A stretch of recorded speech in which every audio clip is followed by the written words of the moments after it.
সাবেক প্রধান নির্বাচন কমিশনার KM নুরুল হুদাকে গ্রেপ্তার করেছে পুলিশ। বিকেলে উত্তরা ৫ নম্বর সেক্টরের বাসা থেকে তাকে আটক করা হয়। পুলিশ বলছে, কিছু সংখ্যক মানুষ তার বাসায় গিয়ে মব সৃষ্টি করে।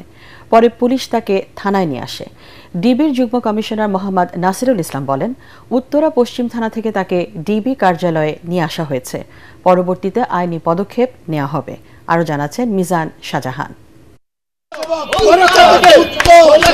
KM নুরুল হুদাকে আটকের একটি ভিডিও মুহূর্তের মধ্যে ছড়িয়ে পড়ে সামাজিক যোগাযোগ মাধ্যমে। সেখানে দেখা যায় একদল মানুষ তার বাসায় গিয়ে তাকে ঘিরে বিভিন্ন ধরনের স্লোগান দেয়। এ সময় তাকে শারীরিকভাবে লাঞ্ছিত করা হয়।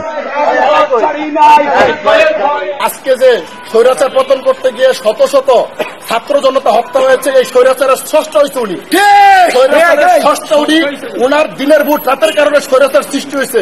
খবর পেয়ে পরে উত্তরা পশ্চিম থানা তাকে হেফাজতে নেয়। সেখান থেকে রাতে নুরুল হুদাকে নিয়ে যাওয়া হয় ঢাকা মহানগর গোয়েন্দা কার্যালয় ডিবি অফিসে। রোববার দুপুরে ডিএমপির শেরেবাংলানগর থানায় আওয়ামী লীগ সরকারের আমলে দায়িত্বে থাকা ৩ সাবেক প্রধান নির্বাচন কমিশনারের বিরুদ্ধে মামলা করে বিএনপি।